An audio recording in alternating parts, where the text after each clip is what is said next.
2 মাহত 33 লাখ টকাৰ ৰাজহ সংগ্ৰহ মানাহ ৰাষ্ট্ৰীয় উদ্যান কৰ্তৃপক্ষৰ। বিশ্ব ঐতিহ্য ক্ষেত্ৰ মানাহ ৰাষ্ট্ৰীয় উদ্যানে কঢ়িয়াই আনিছে সুখবৰ।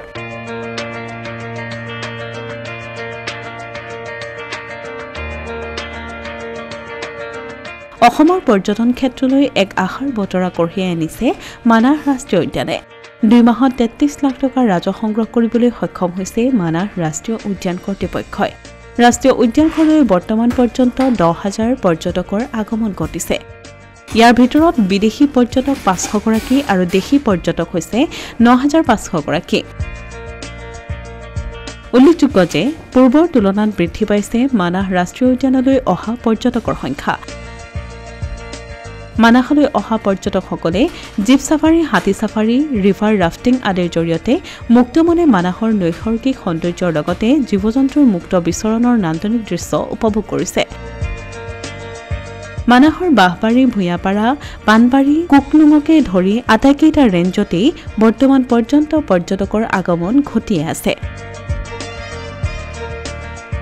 যিসকল পৰ্যটকে মানাহ ৰাষ্ট্ৰীয় উদ্যান পৰিভ্ৰমণ কৰিম বুলি মনতে ভাবি আছে, সেইসকল পৰ্যটকক মানাহলৈ আহি সৌন্দৰ্য উপভোগ কৰিবলৈ আহ্বান জনাইছে মানাহৰ বাঁহবাৰী ৰেঞ্জৰ ৰেঞ্জাৰ বাৰিন বৰুৱে।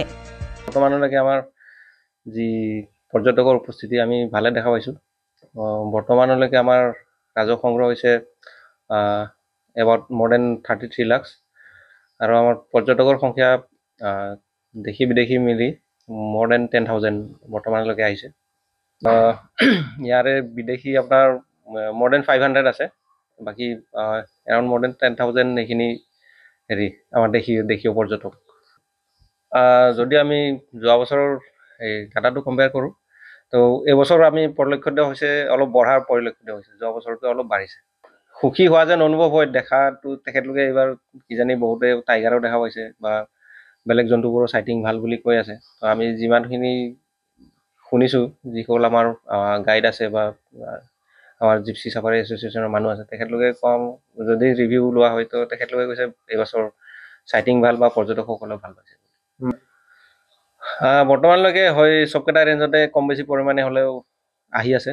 আমাৰ নট অনলি অকল বাঁহবাৰী বুলি নহয়, ভূঞাপাৰাতো অলপ চলপ আহিছে, পাণবাৰীতো আহিছে আৰু আমাৰ কাহিটেমাতো আহি আছে। আমাৰ অসমৰ বুলি নহয়, গোটেই ভাৰতৰ হওক বা গোটেই পৃথিৱীৰে যিসকলে মানসখনক জানে বা চাম বুলি ভাবিছে, তেখেতলোকে এই ছিজনত আহিব পাৰে। আমাৰ যিখিনি অপেনিং ছিজন আছে, তো আমাৰ যিটো মানাহৰ যিটো নেচাৰেল বিউটি আছে বা লেণ্ডস্কেপ বা ইয়াৰে যি বায়'ডাইভাৰ্চিটি আছে, তেওঁলোকে আহি নিশ্চয়কৈ উপভোগ কৰিব পাৰিব বা নিশ্চয়কৈ চাব পাৰিব। ইয়াৰে এনিমেলছে হওক বা প্লেণ্টছে হওক, লগতে আমাৰ নদী পাহাৰ যি আছে, সকলো ধৰণৰ চাবলগীয়া যিখিনি বস্তু আছে, লেণ্ডস্কেপ আছে, সেইটো আহি চাব পাৰিব। তো মই আহ্বান জনাম, আহি মানাহ ৰাষ্ট্ৰীয় উদ্যান আহি যাতে সকলোৱে এপাক চাই যায়। আমাৰ মানাহত আপোনালোকৰ জীপ ছাফাৰী আছে, লগতে হাতী ছাফাৰী আছে, ৰিভাৰ ৰাফটিং আছে আৰু এলিফেণ্ট আপকিপমেণ্ট, যিটো আমাৰ ডিপাৰ্টমেণ্টেল এলিফেণ্ট যিবোৰ আমি আপকিপমেণ্ট ৰখা হয়, সেইবোৰ মানে চোৱাৰ সুবিধা আছে।